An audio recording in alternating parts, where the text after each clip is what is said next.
On the morning of December 26, 1996, Patsy Ramsey came downstairs in her home in Boulder, Colorado, and found a ransom note on the stairs. It demanded $118,000 for the safe return of her daughter, JonBenét.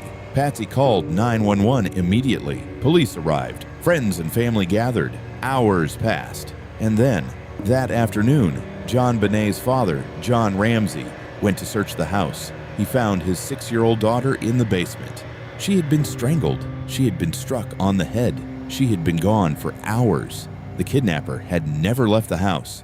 And nearly 30 years later, despite one of the most publicized investigations in American history, nobody has ever been charged with the murder of JonBenét Ramsey. JonBenét Patricia Ramsey was 6 years old when she was murdered. She was born on August 6, 1990 in Atlanta, Georgia, the youngest child of John and Patsy Ramsey. Her father was a wealthy businessman, the CEO of a technology company called Access Graphics, which had recently surpassed $1 billion in annual revenue. The family was affluent, well-connected, and prominent in Boulder's social circles. JonBenét had been entered into child beauty pageants from a young age, a detail that would later become a significant and controversial part of the public narrative surrounding her death. She had won several titles and was, by any measure, an extraordinarily photogenic and charismatic little girl. By all accounts, she was also simply a happy, energetic child, loved deeply by her family, adored by those who knew her. On Christmas night, 1996, the Ramsey family returned home after spending the evening with friends. JonBenét was put to bed. Her older brother Burke, who was 9 at the time, also went to sleep. John and Patsy went to bed, planning to wake early the next morning. They were due to fly to Michigan for a family vacation. They never made that flight. At approximately 5:52 a.m. on December 26, 1996, Patsy Ramsey called 911. She had come downstairs and found a 3-page handwritten ransom note on the staircase. The note demanded $118,000, a curiously specific figure that happened to correspond almost exactly to a bonus John Ramsey had recently received from his company. The note warned the Ramseys not to contact the police or anyone else. It claimed JonBenét had been taken by a small foreign faction and would be returned safely upon payment. Patsy ignored the warning and called police immediately. Officers arrived quickly and secured the scene. Though in the chaos that followed, the house was not treated with the level of forensic care that would later be considered standard. Friends and family members were allowed to move through the home, potentially contaminating the crime scene. For hours, police focused on the possibility that JonBenét had been taken from the house, a kidnapping, a ransom situation, but no call came. That afternoon, a detective asked John Ramsey and a family friend to search the house for anything unusual. John Ramsey went to the basement. He opened the door to a small, windowless room, a wine cellar of sorts, and found his daughter. JonBenét was wrapped in a white blanket. There was duct tape over her mouth. Her wrists were bound above her head with a cord. She had been strangled with a garrote, a cord twisted tight around her neck.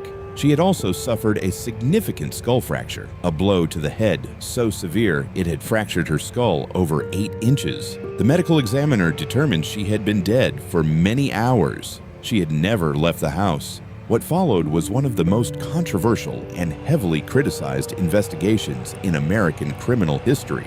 From the very beginning, the Boulder Police Department faced enormous scrutiny, both for how they handled the crime scene on the day of the murder and for how they conducted the investigation in the months and years that followed. The ransom note became a central focus. Handwriting analysts examined it extensively. The note was unusual in several ways. It was extraordinarily long for a ransom note, running 3 full pages, and contained several details that seemed to suggest it had been written by someone familiar with the Ramsey family rather than an outside intruder. The specific dollar amount, references to John Ramsey's business, the tone and language. Investigators also noted that the notepad the ransom note had been written on was found inside the house, meaning whoever wrote it had sat down inside the Ramsey home and composed it there. A practice note was also found on the same notepad, an abandoned draft of the ransom note, suggesting the writer had started, stopped, and started again. John and Patsy Ramsey quickly fell under suspicion. They lawyered up early. which investigators noted, though the family maintained this was simply prudent advice from friends. They gave separate interviews to police, but refused for months to submit to formal interrogations. The investigation dragged on.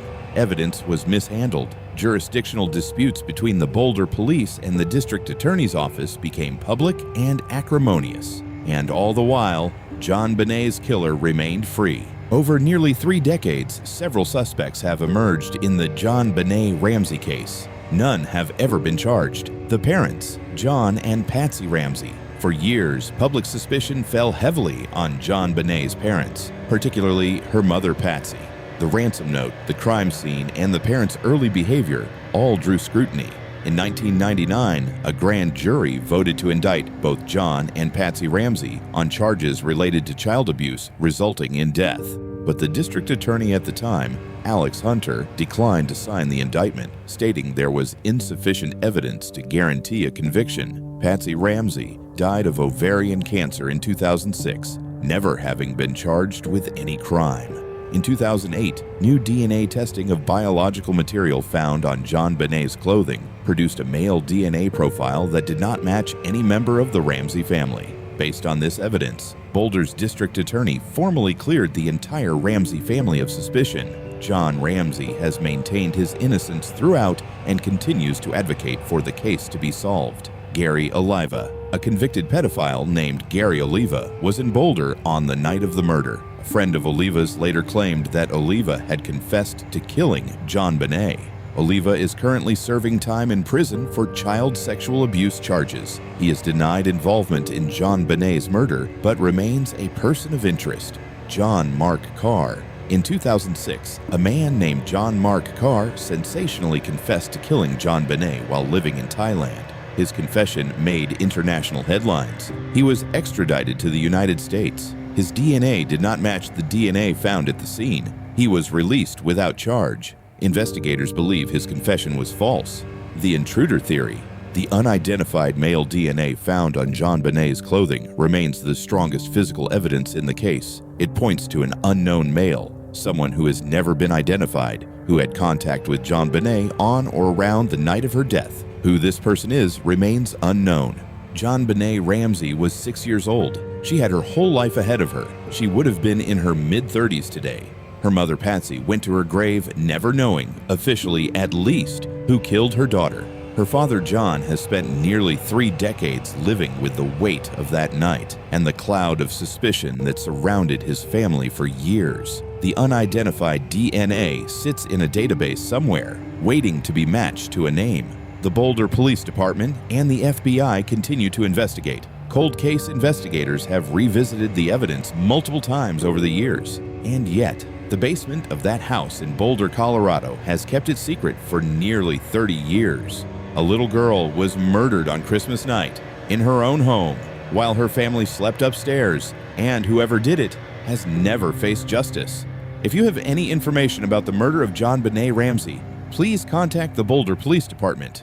What do you think happened that night? Leave your theory in the comments. I'll read every single one. This has been The Dark Ledger. I'll see you in the next one.